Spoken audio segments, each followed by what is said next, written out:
Great, well, we'll get started. Thank you so much for joining us. If you feel comfortable, pop your cameras on, please do. I'm Lucy Brown. I'm the Director of Nursing and Midwifery Leadership Development here at the Florence Nightingale Foundation. And part of my role is to support with a webinar series. So I'm really thrilled to be able to welcome David Corbin and Emma Simons with us this afternoon. They're going to share a really, really important topic on how to become an ally, really raising all of our awareness on how we can really start tackling the allyship and making sure we're looking at being authentic allies to our peers, etc. So we've got a really great webinar planned, and I'm thrilled that David and Emma are able to join us today. Before we get started, just some housekeeping. So we will be recording today. So if you have any issues with that, please do let us know separately. You can direct message me. We can have discussion. We will be sharing the slides and a copy of the recording with you after today. So please do share with any colleagues that missed out today. And it's part of our YouTube channel, so you can catch up later and watch it again. And what we're really excited to launch, very special today, is to share with you that Emma and David have actually developed a module for us on top of this webinar that you can actually get some CBD points for, and that will be hosted on our learning management system. And we're really, really excited to be able to share that opportunity with you, all of our members and alumni that will be open to, and that will be launching next month. You can learn even more about the topic as well. That's really great news. So I'm going to hand across to David and Emma. Thank you so much. We've got some slides to go through. There'll be time for questions at the end. If you don't feel comfortable asking out loud, you can pop it in the chat box and I can do it on your behalf. Or if you do feel comfortable, just raise your electronic hand and we'll come to you in turn. Okay, well, without further ado, I'm going to hand across to Emma and David. Thank you so much for supporting the foundation. It's wonderful to have you this afternoon. Thank you very much, and it's a pleasure to be here. I know that myself and Emma have really been looking forward to doing this. I'm just going to try and get the presentation up now. This is where the technology side of it can either work or it can let me down, but I'm hoping. All looks great. Good. Brilliant. So thanks very much for everyone for joining us today. I know it's an hour of your time and everyone's extremely busy. My name is David Corbin. I am the Southwest Equality, Diversity and Inclusion Workforce Race Equality Standard Manager. And thankfully that's not on a badge, otherwise it would go around my body twice. And I'll be your co-presenting today with my co-presenter, Emma. Emma, over to you. Hi, thanks, David. Thank you, Lucy. So I am a HR Transition and Inclusion Manager for NHS Somerset. And I'm very honoured to be joining David for this session today. I won't bore you into loads of stuff of what I do, but I'll just carry on with the session. Over to you, David.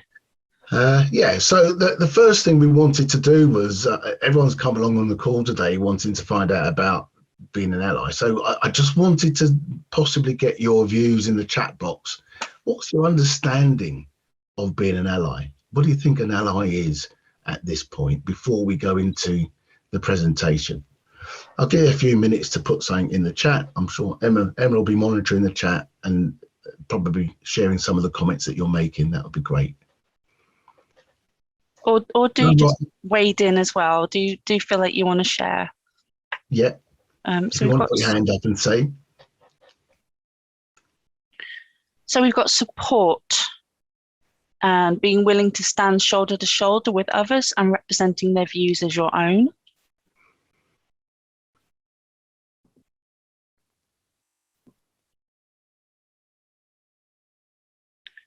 And we've also got highlighting the voice of the marginalised and awareness and being brave. Being brave is a really big one. It is. Or the pouring in now, to be approachable and engage with staff, to stand with, to be happy, to take questions, open discussion and challenge behaviours. Yeah. Brilliant. I expect nothing less from this audience. I'm sure they're all being allies in their way, so that's fantastic. And I just wanted to, in this short presentation that we've got today, I just want to try and highlight some of the things and some of the experiences of people who want to become allies, to hopefully help you to reinforce what you're trying to do and support you to do what you're doing and become better allies in the long run. So one of the things that we have been working on within the NHS is looking at the data, and our data that we get through our annual staff survey, through our workforce race equality standard report that comes out nationally, and the workforce disability equality standard reports, are all giving us a real flavour of what's going on for our staff and in our workforce across the whole of the NHS. And there are various projects that are in place that are working to try and address some of the disparity that we are seeing in the experiences of our staff. But I think probably one of the most telling ones is in the staff survey, which all staff get to complete. When you start to look at that, we do have some staff who have less experiences, poor experiences of working in the NHS than others. And it's interesting when you start to analyse that, to look at the detail as to why that's the case. So we know that people who become applicants and who are shortlisted for employments in the NHS who are different have less likelihood of being appointed. And the more visible the difference, then the greater the impact. So if someone is visibly black or brown, then we know that they are less likely to be appointed into roles. If people have a disability, depending on the disability, whether it's a physical disability or a neurodiverse disability, then they can also not make it through our recruitment processes. And the differences between people with those differences and people without the differences is something which is a concern. We know that people who are different have poor experiences of working in the NHS, particularly our black and brown staff, Asian, minority ethnic staff, disability and LGBTQ+ also have worse experiences. So we know what the data is telling us. It's what are we doing about it to try and make that better? Limited career progressions for black, Asian and minority ethnic staff, nurses, midwives and health visitors. We operate in the southwest of England. Admittedly, our population from black, Asian and minority ethnic staff is not as high as other areas like London or the Midlands, but we do have a large population here. And looking at the data that we are provided with, we can see that most of them get stuck around the band 5 position, and they don't then end up with having full careers, which can end up with people leaving or with people being very disgruntled within the organisations. We are struggling to maintain our international recruitment and retention in parts of the UK where we go out and actively recruit from overseas and bring nurses in. The experiences of those international nurses are not what we would want them to be. So we want to try and make that better. We know that we need to make things different, to do things differently if we're going to make the changes we want to see. We've got high levels of all staff reporting bullying and harassment, whether that is from internal within their own organisation or from patients or the public, especially in areas around A&E and our ambulance services.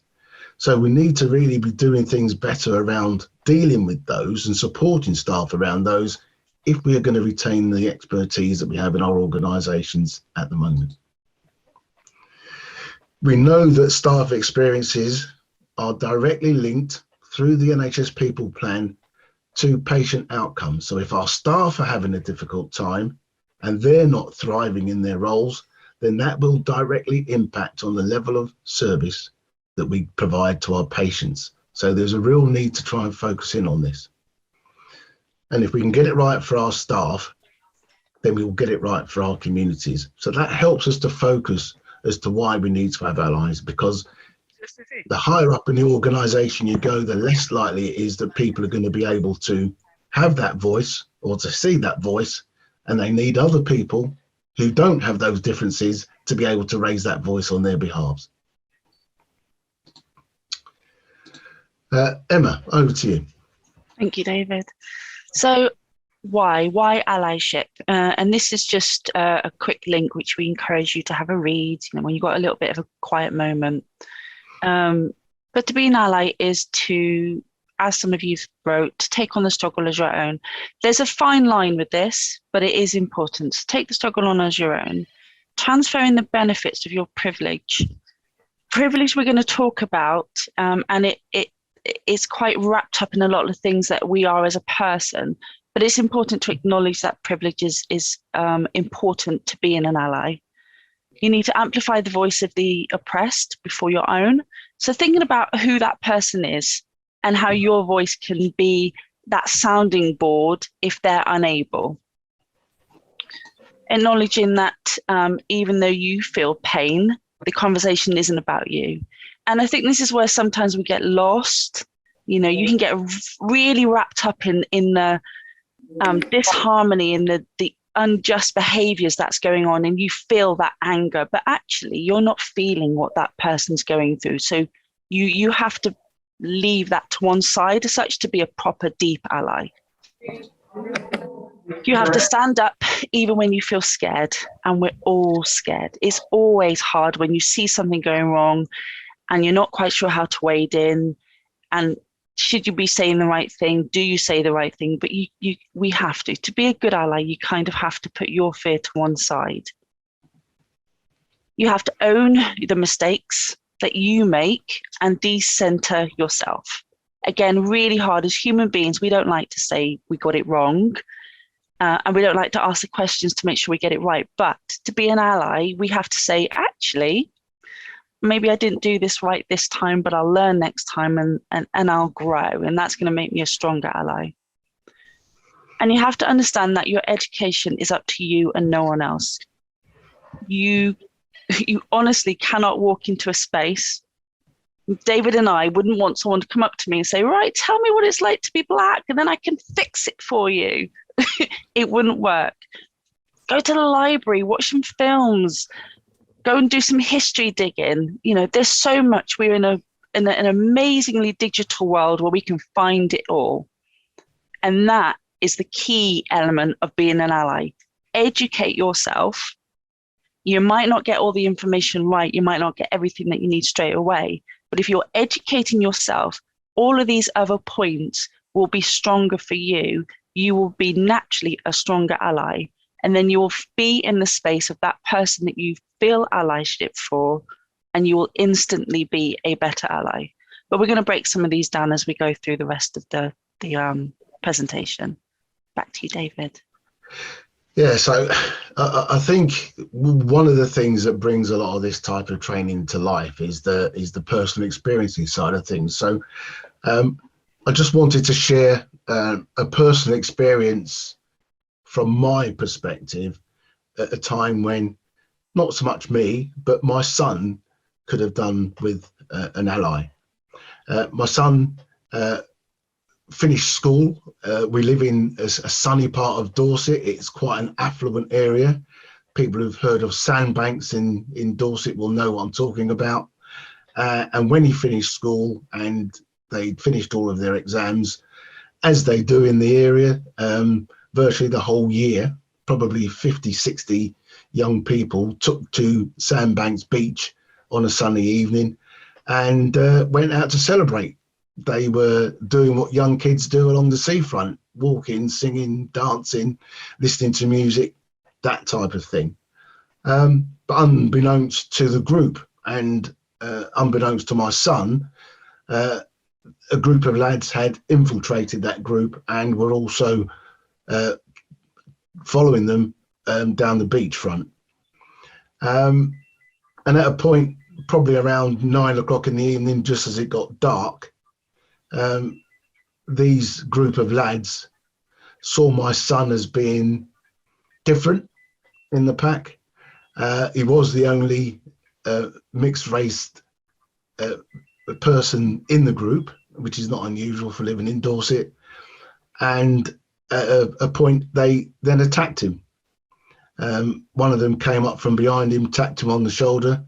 When he turned round, smashed him in the face, broke his jaw in 2 places. And then a number of other people that were with that young man then decided to jump all over my son.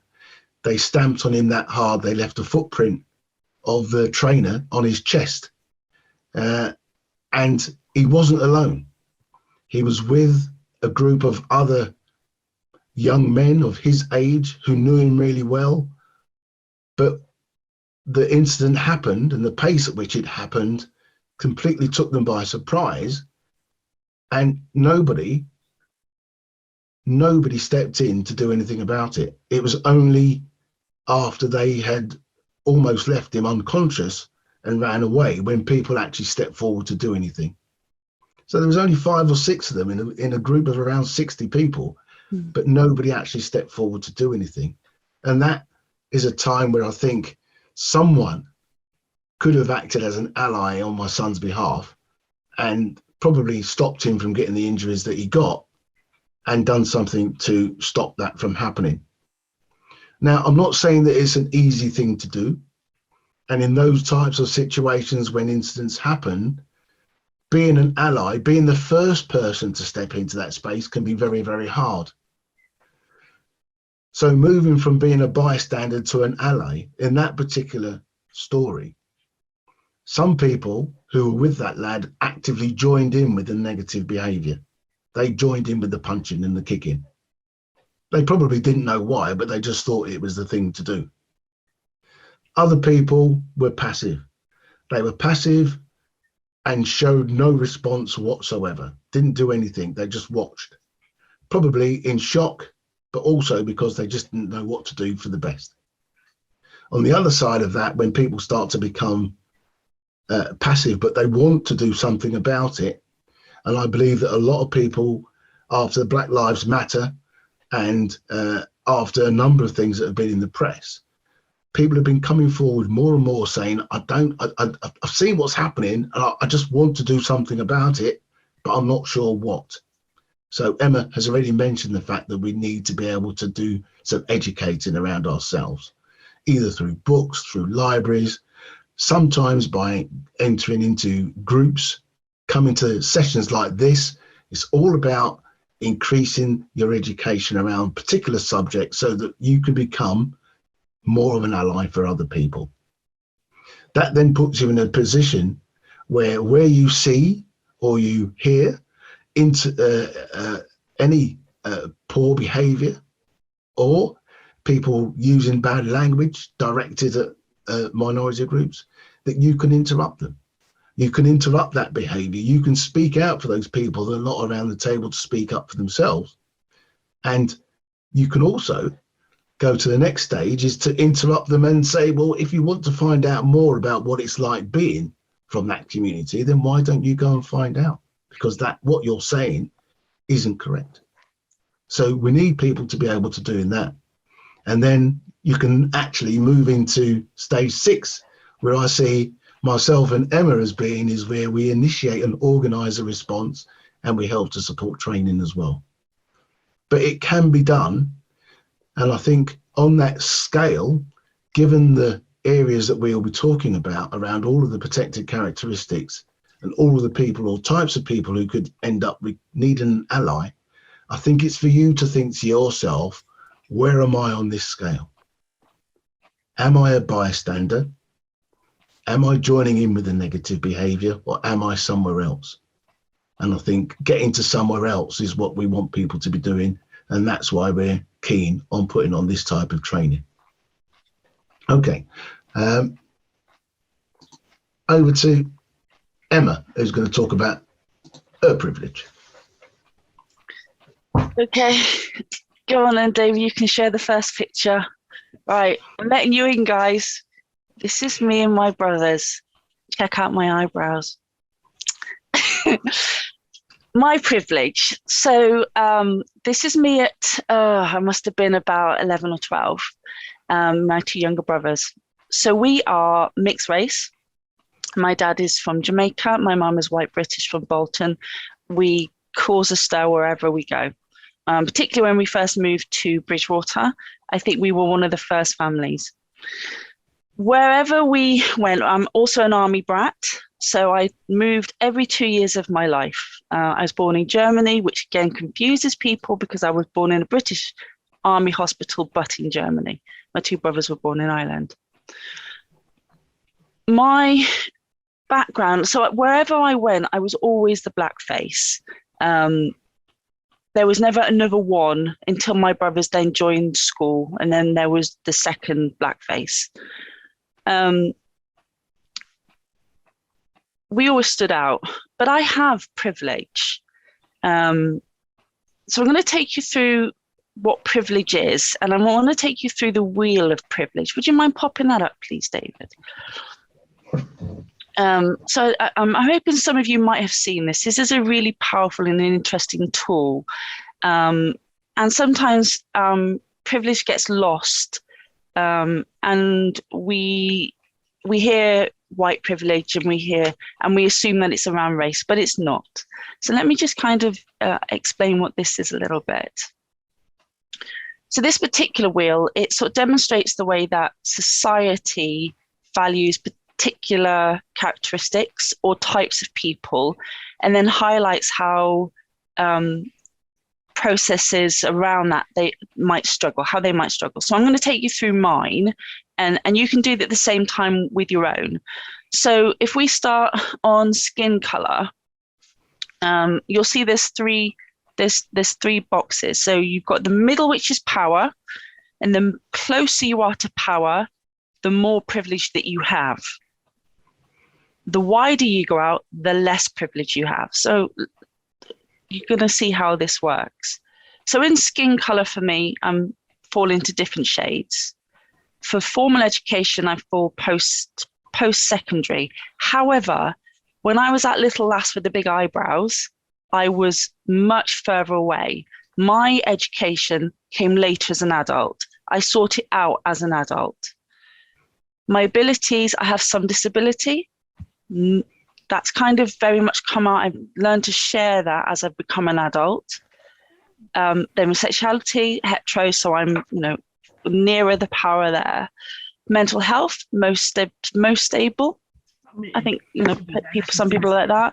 Body size large. So if you go to the doctors as a larger black woman, I've got all this stuff against me. We know that medical interventions and medical tools they're not really catered for black skins and black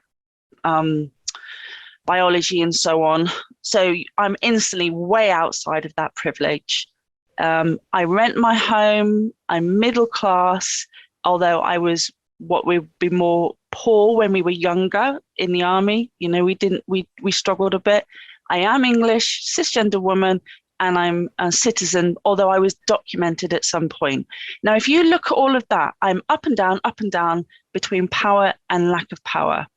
Now, my privilege may be very different to somebody else's privilege who is mixed-raced and a woman and has children and so on.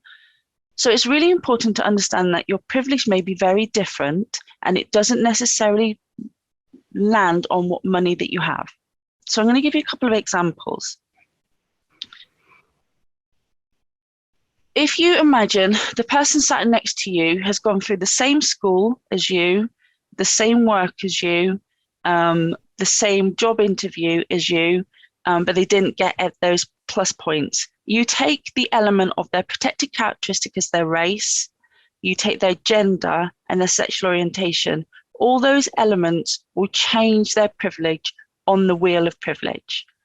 And all of those experiences that they have will be very different. Now, you, as the person really close to that power, could be an absolutely beneficial, strong ally for them within your organization to make some changes.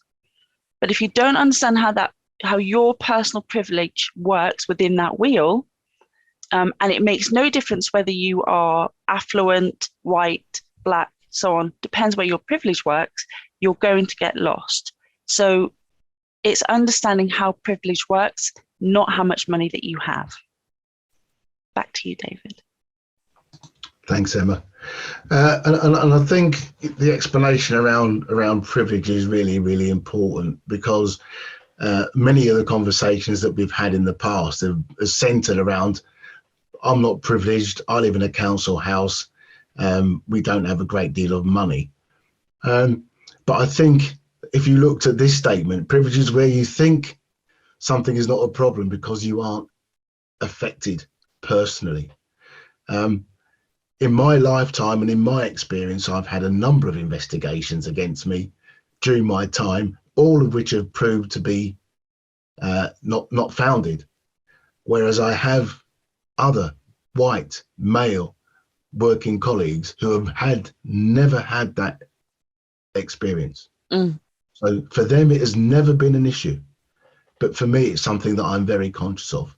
It's almost like walking into the superstore to go and buy something and finding that you're being tracked by the security guard. That's my experience. I look out for that now, and sometimes I'll even turn around and walk in the opposite direction just to catch them out while they're talking on their walkie-talkies, because I know that they've profiled me, and for some reason they're going to think I'm trying to steal things. I'm not a thief. I've actually had that as well. When my daughter was 3, I think, the big Frozen film came out. It was a huge thing. She was obsessed. She wore the Elsa Frozen thing daily. We went to Sainsbury's.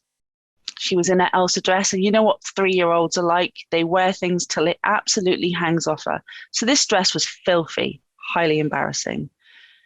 I was followed around the store for a good half an hour. I hadn't even noticed because we were singing and dancing like we do.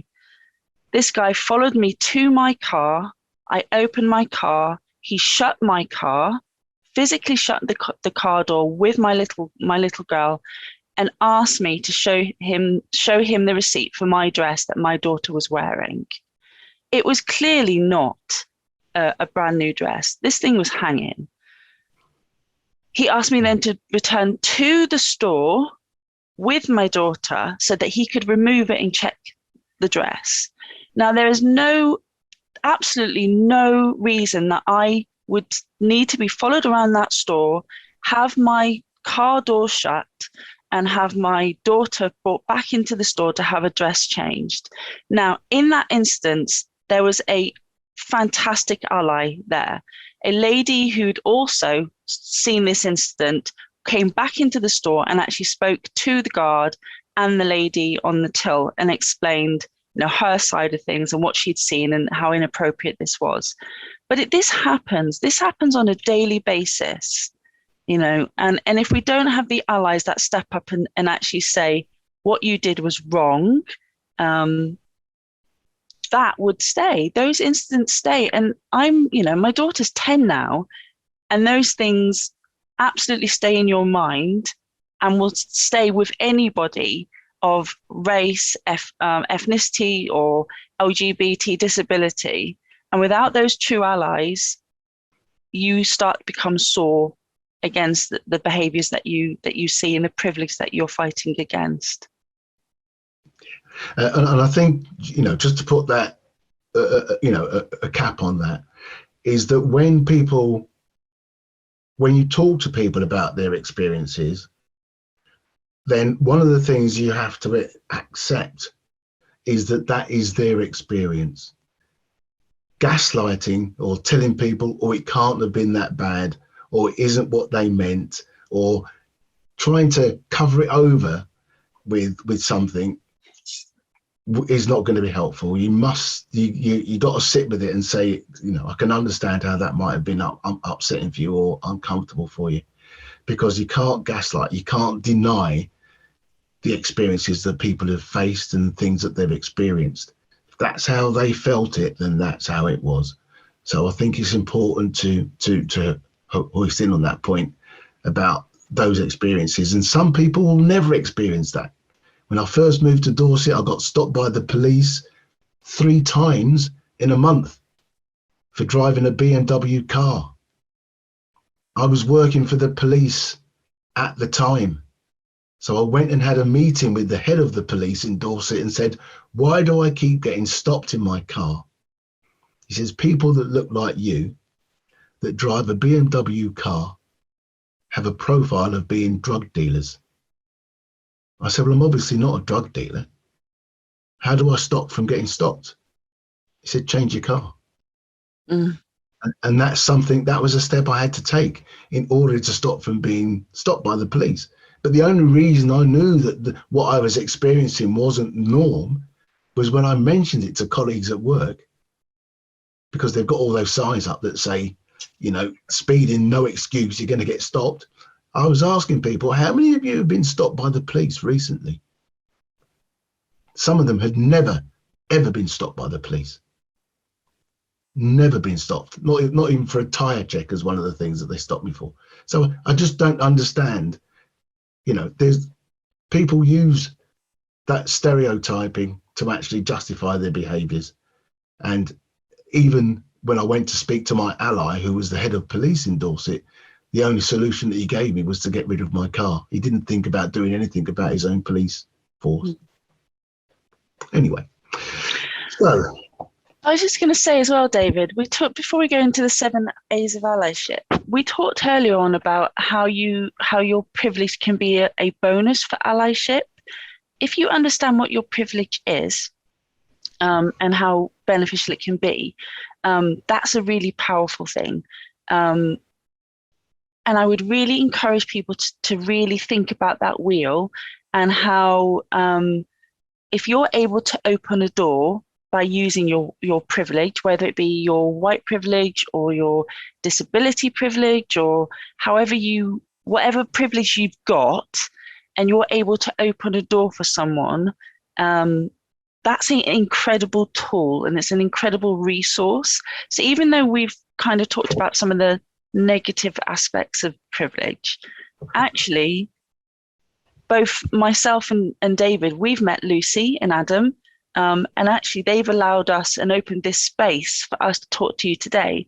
That's allyship, and that's using a privilege that they have that we don't. So don't shy away from your privilege. Use it to open a door, because it is absolutely true that there are people that will never get their foot through the door. They'll never climb the ladder. They'll never get the jobs they want. They won't get the education that they want if they don't have the allies that have the privilege and utilize it in a really powerful way. Sorry, David. No, that's beautifully said. Beautifully said. I couldn't have said it better myself. So now on to some of the positives. We want to give you some tools that will help you to become authentic allies. And this one, on this particular slide, it talks about the 7 A's of authentic allyship on race. But if you took away the word race and replaced it with any minority group, then the same things will apply. I think Black Lives Matter and a lot of the information that came out on the press and everything else, it kind of drove people to have an appetite to want to do something different. And you know, they saw things that were happening and they wanted to do things. You saw people on marches in London and in different parts of the country that had never been on marches before, but they found themselves that they needed to go and do something. They wanted to go and ask questions. The amount of people that came up to me after the Black Lives Matter movement and were asking me, is that really what happens to you? Do these things still happen? I thought that was in the past. So people have become curious. They want to ask questions. They want to read books. They want to find out about Mary Seacole. They want to find out about other Black history that isn't being taught in the schools. People are asking and they want to get educated. So providing people with the tools to do that is really quite key. People accept that there's really a problem. We don't need another workforce race equality standard report, another workforce disability equality standard report, or an LGBT workforce report. We know from the staff survey alone that there is a problem. So it isn't more reports, it isn't more data that's needed. I think it's about action. Openly acknowledge that there's a problem and it needs to be dealt with. I think for a long time, areas, big organisations like the police, like the local governments, like the NHS, tried to deny that there was a problem at all. And then when they accepted that there's a problem, then they know that they need to take action. I think apologising is one thing. I can't get you to go back and undo anything you did in the past, but I can get you to think about what you're going to do in the future. So I wouldn't get too hung up on the apologising for the past, but if you do make a mistake now going forward, apologise. I still make mistakes. I still make errors, and I still find myself apologizing. And remember that when you apologize, it is a wish for forgiveness, and that forgiveness should be given to you. Try not to make assumptions. Various other things will drive us into making assumptions. We cannot help it. It is human nature. It's in our DNA from when we've grown up, and assuming and making assumptions about people can be really, really damaging. Mm-hmm. So before you act on any of your assumptions, do ask individuals and check those assumptions before you carry out any action. And then the other thing is to take action to try and demonstrate that you are an ally, and also that you're accountable for your actions.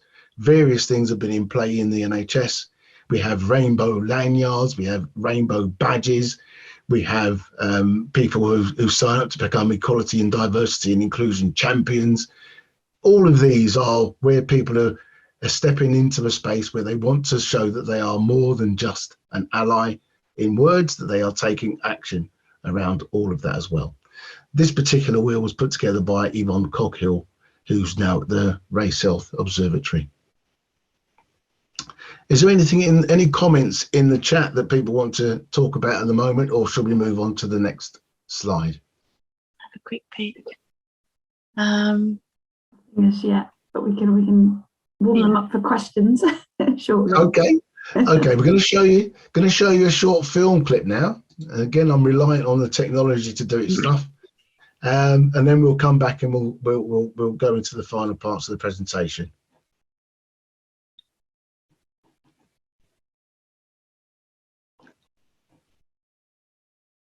My family named me Ozamaka. That's my full name. It means the road is good. Isn't that a beautiful name? Thanks, Mom. I got it for my birthday. Ozamaka. But I grew up in a small New England town, and there weren't a lot of Nigerian Americans living in my region. And I would have teachers or anyone, neighbors, try and say my name, and it would be Azumeka, Uzamaka, Uzakuza, any version that they could think of other than Ozamaka. So I came home from school one day, and my mom was cooking in the kitchen, as she is wont to do, the mother of 5 children. And I said to her, "Mommy, can I ask you a question?" She said, I said, "Can you call me Zoe?" And she stopped and gave that mother look that only mothers know and have, and said, "Why?" And I said, "Because no one can say Ozamaka." And she looked at me and she said, "If they can learn to say Tchaikovsky and Michelangelo and Dostoevsky, then they can learn to say Ozamaka."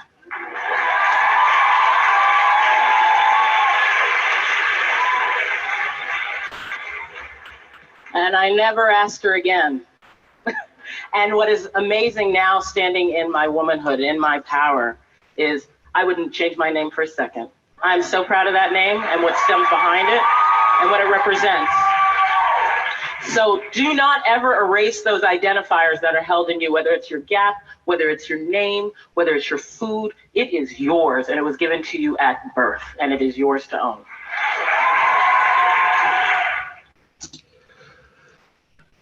Just before we move on to the next slide, I just wanted to say that that clip there, it gives us an insight into another area that we would want to focus on, and that would be around unconscious biases and microaggressions. That people who choose not to call you by your name because it's too difficult, in a way, becomes a bit of a microaggression. My parents gave me a name, and I like that name, and I like to be called by that name. I wouldn't want anybody else to abbreviate it. And when I was in the army in a previous life, I didn't have a name anymore. Part of me had a number, and part of me was called Chalky. And I never liked being called Chalky. But I was in a situation where I had very limited power when I first joined the army. By the time I got to become a sergeant, I was able to then turn around and tell people, my name's Dave, or sir. Don't call me Chalky. And people said that I'd changed. Well, my circumstances had changed, and I was now in a position of power where I could actually stand up and change that. But most people, especially people who come into the NHS, international nurses who have names, people don't spend long enough trying to get to know their names. And then they call them John or Paul or Theo because it's easy for them, not realizing that it's actually quite a demeaning thing to do. Unless I give you permission to what to call me, then please use my name. It's what we do in healthcare. When people come into a hospital, hello, Mr. Jones. Would you like me to call you Paul? Or would you like me to call you Mr. Jones? It's personal. It's an acknowledgement that the person is who they are. We don't give them a different label just because it's easy for us. So that's another area that we would go into. And you'll be pleased to know that this is our second to last slide. And these are some of the qualities of being an ally. Be curious, ask questions, listen so that you can understand. It's very difficult for you to understand the position of other people if you never give them a chance to speak to you about it. And that's also going to challenge you around your making assumptions about people. And please, please, please do not lump everybody together. I think Emma kind of touched on it earlier. Her experiences are her experiences, just as your experiences are your experiences. I would never put you in the same category as everybody else around you just because you're all nurses. So don't do that when it comes to people on race, on disability, or LGBT, or any other protected characteristics. Listen to understand the individual circumstances. Accept that there's really a problem. Accept that some of those problems are down to systems and not down to individuals. Sometimes the systems are not right. Sometimes the biological science that's being used is not right. But it's not right, and it needs to be challenged and changed. Deal with problems if you can do. Try and support individuals and seek to resolve issues at the lowest possible level. Not everyone who feels that they are being discriminated against will automatically want to raise a full grievance. And I don't think that the grievance processes we have in place at the moment actually resolve issues. They sometimes make them worse. So if it is about just helping someone to have a conversation or helping somebody else to understand, then that's at the lowest possible level. Try and express empathy with people, the way they're being treated or unfairly treated or unequally treated. Please don't gaslight. Gaslighting is not helpful. Develop informed views by seeking and understanding individuals. If the only people that you ever speak to are the people that look like you and have the same or similar experiences as you, you're very unlikely to get any real learning. So try and put yourself in a place. We have a number of staff networks. You can join staff networks, not because you're of that protected characteristic, but just because you want to become an ally for that particular group and learn more about those experiences. They would welcome that. Constructively challenge and call out unfair treatment of colleagues. Comes with a warning order. It's about doing that in a safe way which protects you. The last thing we want people to do is to step into that space and raise challenge and then have all of the unfair treatment and behavior directed towards them. So that does come with a bit of a caveat. And then take time to establish and be accountable for your own actions and for the actions of people around you. And if we can all do this, not only are we believing in fairness, we are moving it towards equity where people and everyone is given a fair opportunity.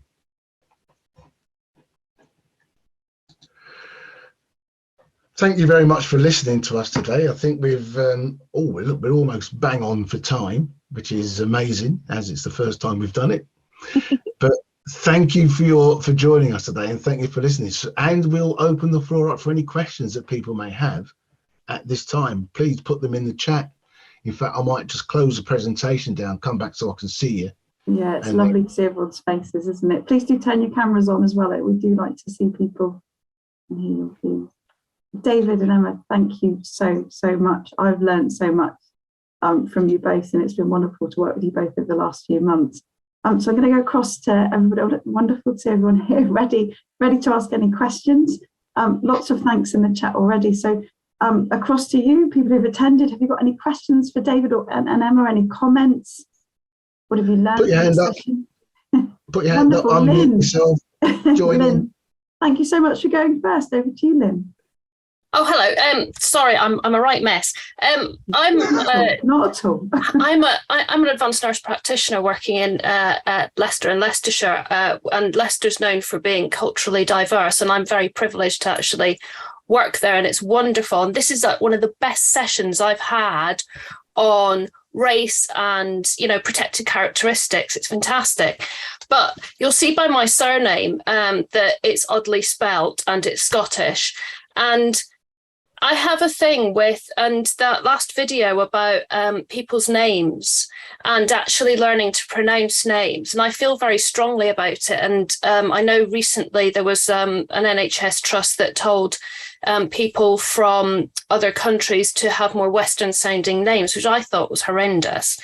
But how do you go about challenging organisations, say out with the NHS, that say that you should be spelling your name, and this goes for everyone else, that you should be spelling your name in a particular way because their systems don't allow it?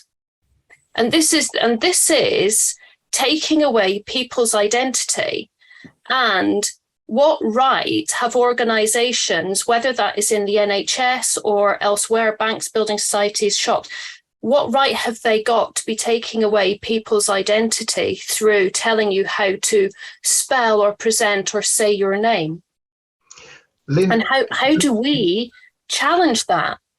Okay, Lynn, can you just pronounce your surname for me, please? McDermott.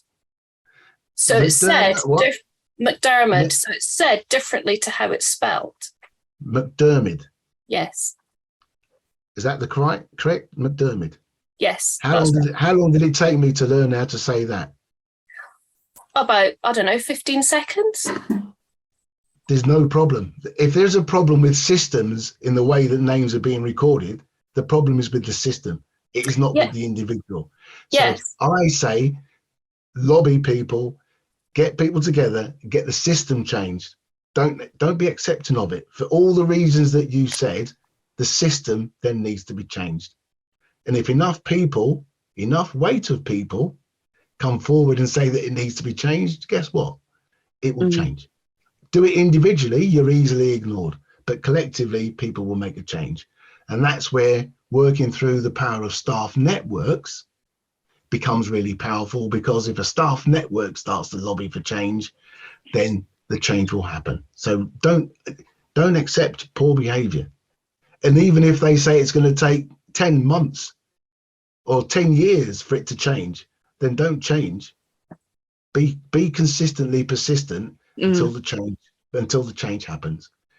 And that's my message on all of those types of things, because we're working really hard with the electronic staff record at the moment, which is just poor in my eyes, and hasn't been brought up to speed to record people as they would want to be recorded, not just on their names, but on their sexuality, on their disabilities.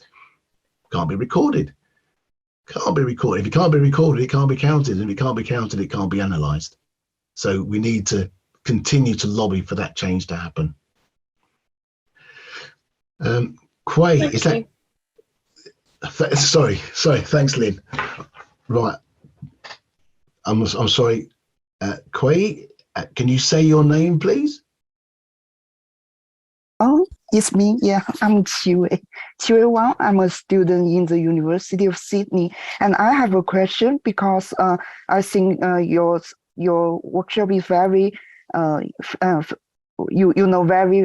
fascinating. But the discrimination, especially the racial discrimination, exists all over the world. So some people actually think that their race have their, they have the sense of superiority and are higher than others.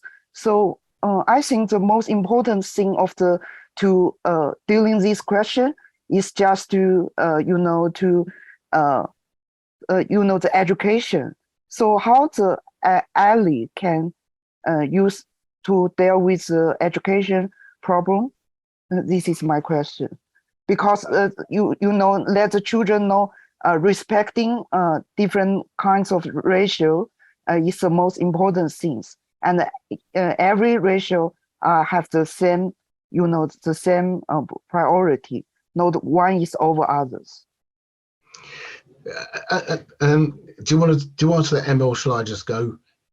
I have a view, but please do share. All right. My view on that is that education is key. Children aren't born to discriminate. They learn to discriminate. So if we can teach people how to discriminate, then we can teach people. Oh, I'm singing a song now. We can teach people how to love. And I just don't think enough goes on in the education system. It becomes almost a situation where only one history is taught, only one culture is taught, and it isn't until people get to college or university when they start to widen their horizons and start to see more about other cultures. I just think we could do a lot more in schools to try and stop people from developing.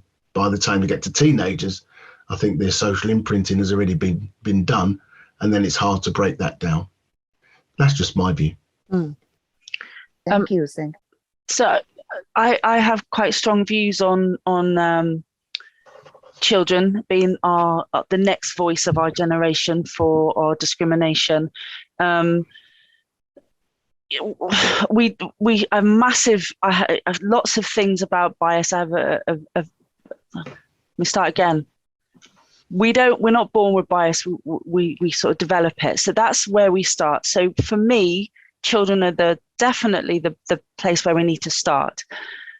Education is really important, but there is clearly not the curriculum built for education for racism, Black history. We don't have that. So if we don't have that in our schools, that's not going to flow through for when you go to work, when you go to bigger school or anything like that. So it's very, very difficult. So if you're learning that as a child in your home or with your peers, you're learning that sort of discrimination, whether it be race or homophobia or anything like that. It's really, really difficult. So I think part of what we need to do, and that isn't what the NHS can necessarily do, but as a society we need to do, is embed a better source of learning within the curriculum so that we're able to support our kids to do better. But, and I will share this very quickly because there's lots of hands up. When George Floyd was murdered, my daughter was put in front of the news round session at school and just shown the whole video of the policeman and poor George. She then came home in a right state. Her first experience of a Black man in that sort of situation was shown to her at school.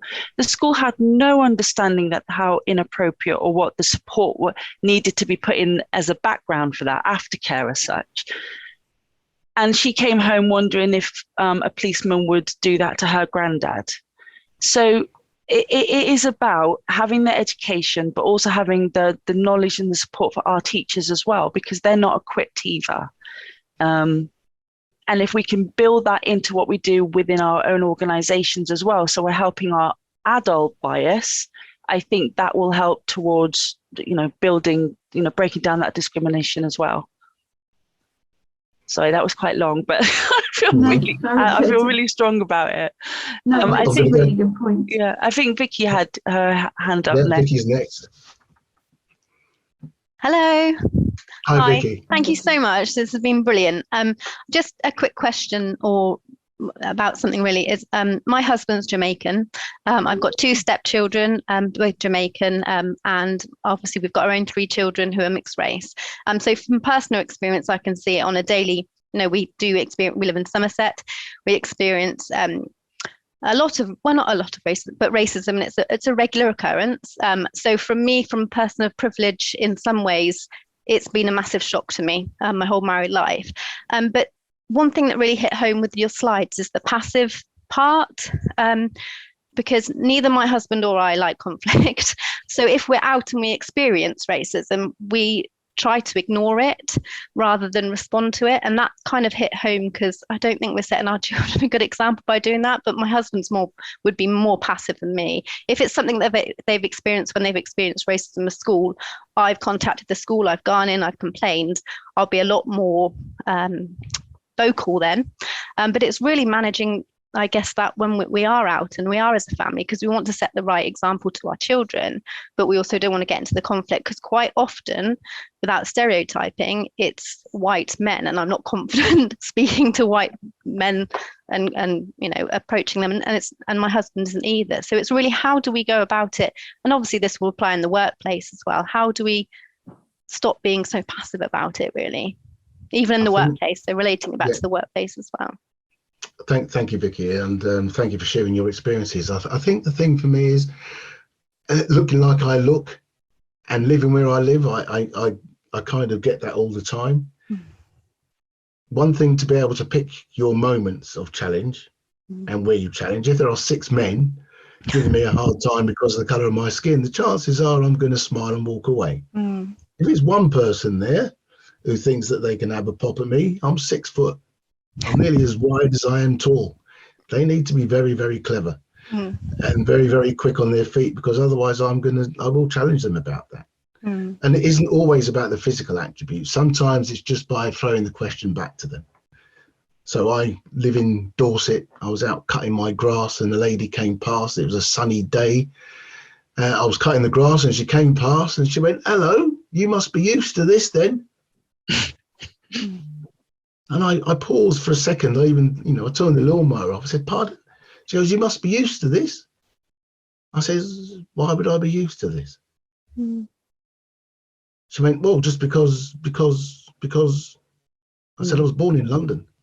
I've lived in England all my life. So I'm no more used to this than you are." And then she walked away. But it's about sometimes picking the moments when you're going to try and educate people and try and without being confrontational. I don't want to fight with everybody. I don't want to go through my life to battle, but I will. If people say things or do things, I'll say, "Why did you say that? Why did you feel that was okay?" And not just about me. Because people that I work with and people that I live around, they will use inappropriate comments about the LGBT community, transgender community, people with disabilities. And it's like you would do with a child. When someone sees someone with a physical disability, they start pointing, don't they? Start pointing at them. "Oh, look, why are you doing that? Don't do that. That's a person who's got in the unfortunate situation with them in a wheelchair." But you should do exactly the same with adults, but we don't. We kind of let the adults get away with it. Adults say it and do it and nobody says anything to them. No, educate them like children. Tell them that this is what you should be doing.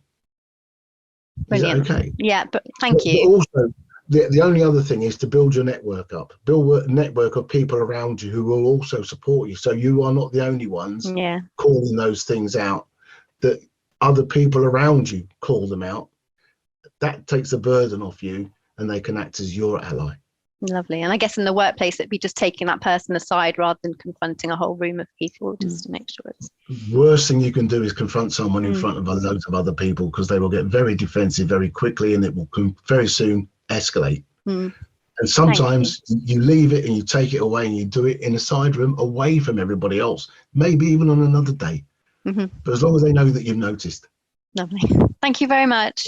Thank you. Karen, I'm running out of time. I think Karen I think we've got time for one more question. I'm so sorry. So Karen, over to you. But obviously, bear in mind, you can follow up after today's webinar as well. So Karen, over to you, and then I'll if that's okay. Thank you. Yeah, it's not a question. Thank you for the presentations. It's really interesting, and thank you for sharing your experiences. I just wanted to go down the line of supporting that it's nurture rather than nature. Back in the early 80s, when my eldest daughter was about 3, she was playing in a local park, and there was loads and loads of children there, only one of whom was of mixed race. And she came over to me and said, "I've made a new friend, Mummy. Her name's Josephine." I said, "Oh yeah, who's that then?" And she pointed to the little girl with the only child who was not white, who had an afro hairstyle, and said, "The one with the curly hair." Oh. And that was so lovely, because that wouldn't have been necessarily what other people would have pointed out. But it's very much, there's a song, I can't remember who did it, but it's called 7 Seconds. And the lyrics of it say, when a child is born into this world, it has no concept of the tone of skin it's living in. And I think that's really profound. And I think it's something we just all need to remember. Yeah. I don't want it only to be about race. I know, looking like I do, it's hard to move away from that. And a lot of my personal experiences have been around race. But it's the same for people with disabilities. It's the same for the LGBTQ plus community. It's the same for anyone who looks completely different to anybody else. When they're in that situation and they're trying to get on, 9 times out of 10, they're going to come across as being quite nervous. They're going to come across as a little bit shy. All they need is someone to go across and say, "You're all right. You're in the right place. You're going to be okay. We'll get you through this." That's the kind of support that people are looking for, not to be left alone and isolated. And when everyone goes for lunch, everyone goes off and leaves that person behind. It's about, how do you make them included? How do you make them feel included and belonging? That's what the NHS talks about. We want people to feel like they belong here. And all of the steps around our international recruitment, all the steps around our workforce reporting that we're doing and analysing of the staff survey, is to make sure that people who are in the NHS feel that they belong in the NHS and they're going to be supported to have good careers. Thank you very much. Yeah, we've gone over our time. We're building a 2-hour session of this type of discussion. So when you see it advertised, then do come along and tell your friends to come along as well, people that weren't here today. There's nothing better, I don't think, than seeing faces and helping people on their journeys. And also, the questions that you bring up are key, and your interaction are really key. So the next session, we've got more time built in for those sort of discussions to take place. David and Emma, it's such a shame to bring this to a close. It's incredible. I think we could have had 2-3 hours, couldn't we, all together? Thank you, everyone, for joining us. I think for me, God, thank you for giving so generously, David and Emma, and sharing your powerful stories and your open and honest accounts. We're really privileged to be working with you both. I'm particularly excited that we can share even more knowledge and raise awareness with the online module, which will be available to our members and alumni from next month. So please do look out for advertisements for that. Just to make you aware, we'll share the copy of the slides and all the information, take it back to your teams, raise awareness, let's fly this flag, and also share the recording as well. It's on our YouTube channel. So as soon as we've edited it, that should be out in 2 or 3 days, and we'll share that with you on your emails that we've contacted you on. So please do share this far and wide. This is the beginning, isn't it? We need to really fly this flag even further. I wanted to bring to your attention some of the programs we run for ethnic minorities as well. Mary Seacole program will be launching again later next month. So please do look out for applications. Encourage your nurses and midwives to apply for that. That's open to all nurses and midwives from band 5 right up through the ranks. Our scholarships are open right now. They close on October 20th. We want to see applications from every background, every area on that wheel of privilege. We want to make sure we've got applications from across the board. So please encourage your colleagues. That's for nurses and midwives from band 7 and above. We've got Windrush program coming again soon. And also, just on that point, David, you mentioned about internationally educated nurses and midwives. We've supported at the foundation, in line with Ruth May and her work as supporting internationally educated nurses, the International Nursing Midwifery Association's the Small Grants Programme. There's lots of support for your nurses and midwives that are working across your organisations, and we can put you in touch, as can David and Emma as well. But please do get in touch, and we can support your nurses as well. And last but not least, we've got lots going on in this area. The Internationally Educated Nursing Midwifery Programme is open at the moment. It closes in 3 days, so please do share far and wide. It's our largest cohort ever at the foundation of 1,000. We've got 1,000 places. It closes in 3 days. I know we're up to 1,000 now already, but it'd be great to have even more. So please do encourage and support. This is about empowering internationally educated nurses in leadership development and really helping them propel their careers and make sure we've got great representation across all of healthcare, every level, that we're representing the diverse communities that we lead and support and look after. So please help fly the flag even further and share these opportunities. Thanks all. I think my main takeaways are be curious, educate ourselves, take that responsibility, share this far and wide. I absolutely love, David, I've written this down, to be consistently persistent. I think that's one of my key takeaways. But thank you so much. And if we are, I know I'm from a white privilege, I do take that, and I will continue to use my privilege to open doors, and I encourage all of you to do the same. So thank you so much. Take care, and thank you for staying on a bit longer for those of you. Thanks very much. Thank you. Thank you. Stay safe, everyone. Take care.